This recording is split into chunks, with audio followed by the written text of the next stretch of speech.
I'm uploading this video again. The first upload was censored by YouTube with their slick new speech halting technique called locked as private. This is where they can claim that users violated certain YouTube guidelines. In this case, they claim that I attach misleading tags in my description and tagline, which is a lie. And they keep their claims vague so they can squirm out of any legal pitfalls. So I'm re-uploading this with no tags and nothing in the description except the links to the original videos so you can see them for yourself. We'll see what kind of excuse they can come up with to take this one down. Apparently, the content in this kind of video, calling into question this white privileged black victimhood narrative, hit a very sensitive nerve. The people who run the show over at Google and the higher ups in the halls of government want us individuals who are white to feel ashamed, and they want you individuals who are black to feel victimized. This keeps us all at each other's throats and keeps us from uniting against our common foe. It's very important for them that we remain divided and ignorant. A divided and ignorant people are a weak people. And a weak, divided, and ignorant people are very easy to control. Here's the video in its entirety. Share it, mirror it, copy it, do whatever you have to do to make it as viral as the video that's out there right now, adding to our weakness, our ignorance, and our disunity. Emotion is good. But if you abandon reason and logic and allow yourself to be swayed by emotion, you'll be about as successful as a swarm of mosquitoes trying to attack a flock of penguins in Antarctica under the water. If you guys enjoyed this video, give it a like and share it with everybody you know. There's a hyper-viral video on Facebook that's deceiving a lot of people out there with a barrage of white privileged black victimhood garbage. People keep sending me this video asking me to comment on it, so here goes. The original video is called Take 2 Steps from Adam Donya's YouTube channel. It was uploaded on September 29th to his channel, and as of the making of this video has about 8,700 views. And the comments are disabled, which is a really good way to shield this video from public criticism. Now, this same video was picked up and re-uploaded by a Facebook page called VT on October 30th. And as of the recording of this video, it's been up for only 4 days and has received over 35 million views. It has over 240,000 likes and has been shared over 730,000 times with more than 25,000 comments. That's pretty stellar for any video. So it obviously struck a nerve that a lot of people are responding positively to and are sharing on a massive scale. VT added subtitles to the video and included a headline which reads, "If someone doesn't understand privilege, show them this video." The implication, of course, is that this video will inform people who watch it what privilege really is. Now, I've never heard of VT, but a cursory glance reveals that it has a global audience of over 19 million people. So not only are they not small time, they have a uniquely popular ability to influence a lot of people. Some might even call that popularity privilege. I don't know.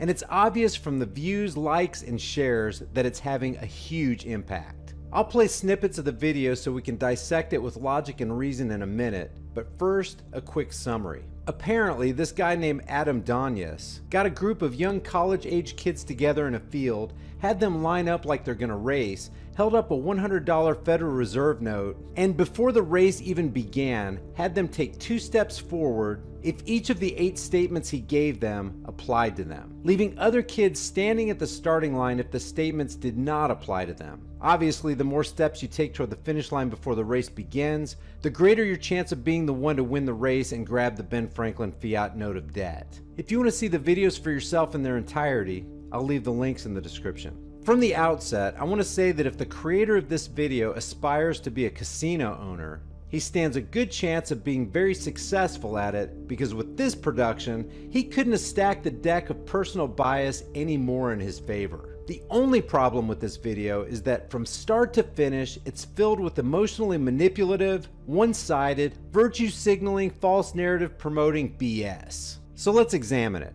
Here's the first statement. Take 2 steps forward if both of your parents are still married. There's no doubt that strong families hold a society together, and strong, vibrant marriages hold families together. A healthy family unit is the building block of the very fabric of society.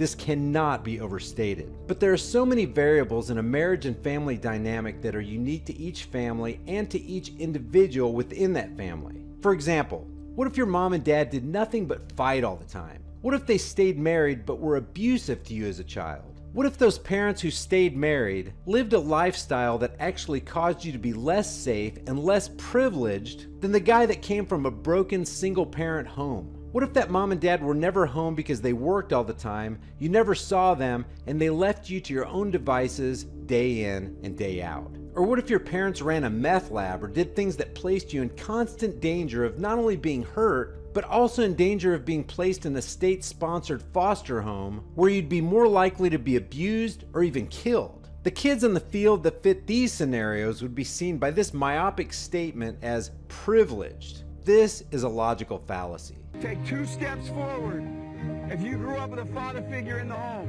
What if you had a father figure in the home who was molesting you or beat you up every other day in his drunken stupor? Doesn't matter. You had a father figure. Take 2 steps forward. You are privileged.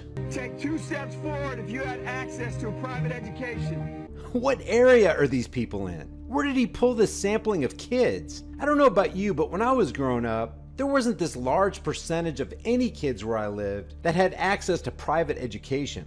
I don't care what color you were. Take 2 steps forward if you had access to a free tutor growing up. Free tutor? What tutor is out there working for free? It really seems like he's reaching here and going out of his way to make stuff up just to put privilege points on the board. Take 2 steps forward if you've never had to worry about your cell phone being shut off. Ah, life's necessity. You just gotta have that cell phone. When I was growing up, they didn't even have cell phones. Besides, if the data is correct and these cell phones end up giving you brain cancer, who would be counted as the privileged one then? Take 2 steps forward if you never had to help mom or dad with the bills. Now, I get the spirit of this statement.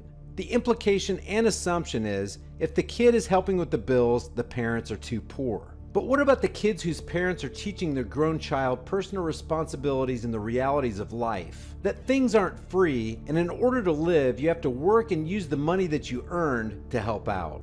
And actually, think about it. This guy's further implying that if the kid had the steadfast character to help his mom and dad pay the bills, he's somehow disadvantaged. It could easily be argued that this determination to take the responsibility to help mom and dad put him at a greater advantage than those who are born with a silver spoon in their mouths, who have no idea what personal responsibility and facing life's challenges is all about. Take 2 steps forward if it wasn't because of your athletic ability.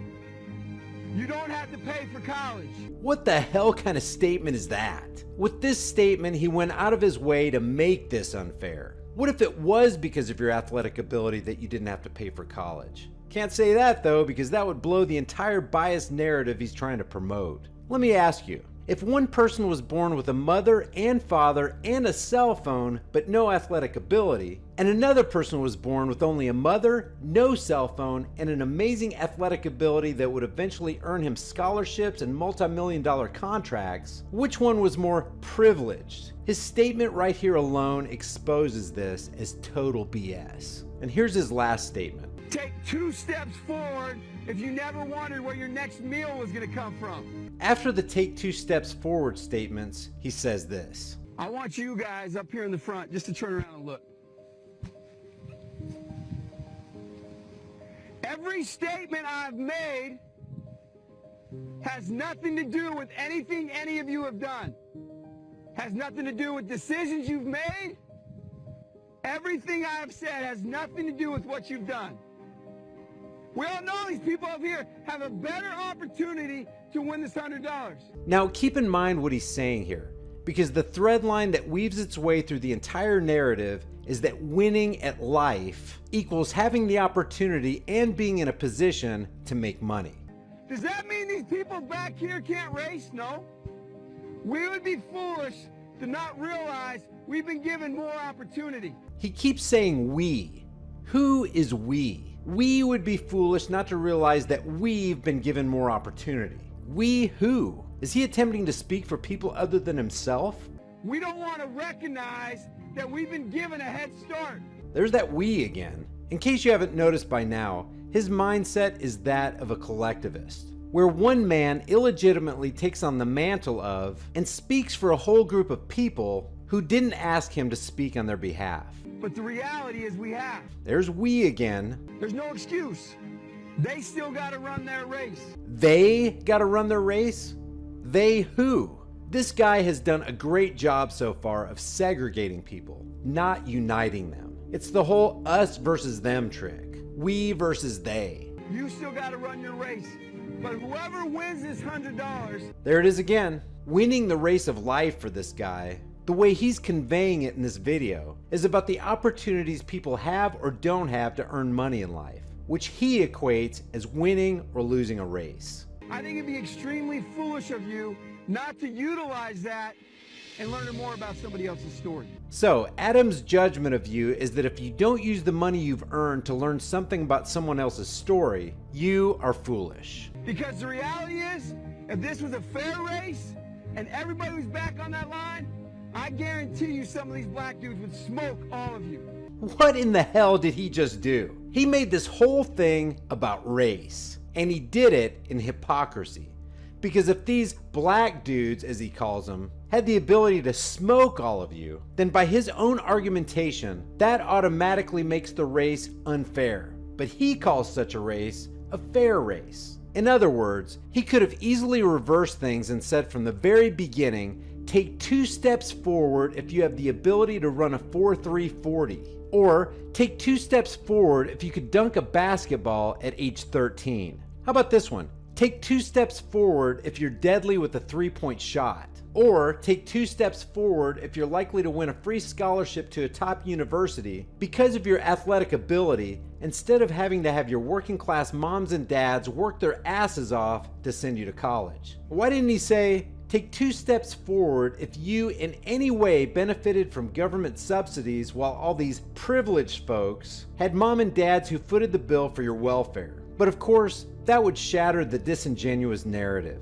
So in his mind, and the way he states it in his video, if some of these black dudes, as he says, has an ability no one else had, this would be a fair race. Even though he just tried to make the case that these, well, let's just say it, white folks have opportunities that give unfair advantages over black folks. Can you even get more racist and biased? Besides, as a side note, one of the guys that never took 2 steps forward is white. Where's his white privilege? We probably can't talk about that. Interesting how he excluded the white guy as someone who might smoke the other white people in a race. And it's only because you have this big of a head start that you're possibly going to win this race called life. What exactly does winning this race called life mean for Adam Donius? How is he defining winning? Because all I see at this point is a dude dangling a $100 bill in front of a group of teenagers that don't have the ability to question this guy's racist, divisive, victim card promoting, white shaming agenda and equating winning with making money.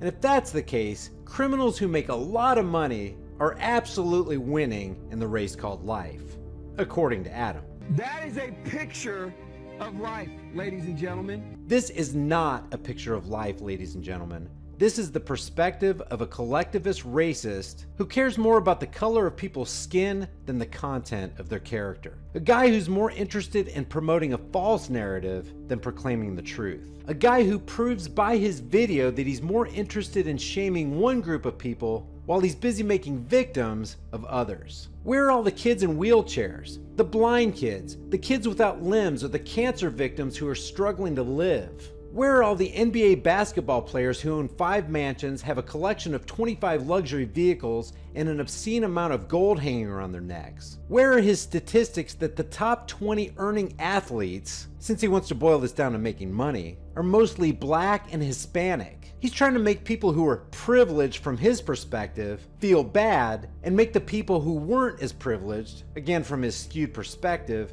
feel like they should have been more privileged. This just breeds a generation of people who are discontent and bitter about their current circumstances, rather than taking personal, individual responsibility for their own lives and making the best of what they have right now. Then in the video, they race. After the race is won, he says, If you didn't learn anything from this activity, you're a fool.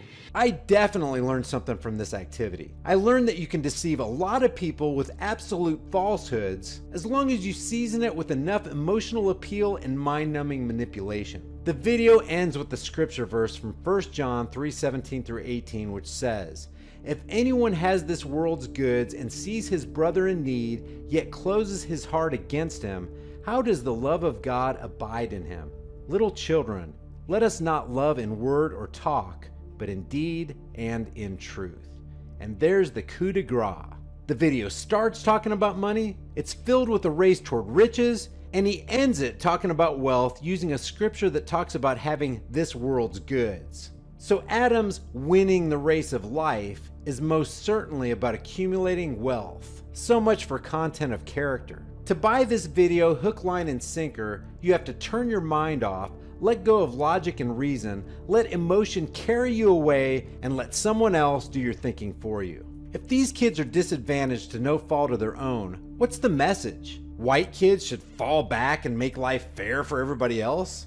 This is just more socialism and collectivism. It's just more victimhood training to teach kids not to take responsibility for their own lives and that nothing is ever their fault so they can claim victimhood and get free stuff. Because hey, the white kids are privileged. I leave you with an appropriate segment from The X Factor, which featured a young man named Emmanuel. He and his brother were born in the middle of a war zone in Iraq. Both of them had body parts blown off and were found by nuns as they sat in a shoebox. This woman right here, a single mother, brought them to Australia for surgery, fell in love with them, and eventually adopted them. I didn't see anyone like Emmanuel in Adam's white privilege video. Did you?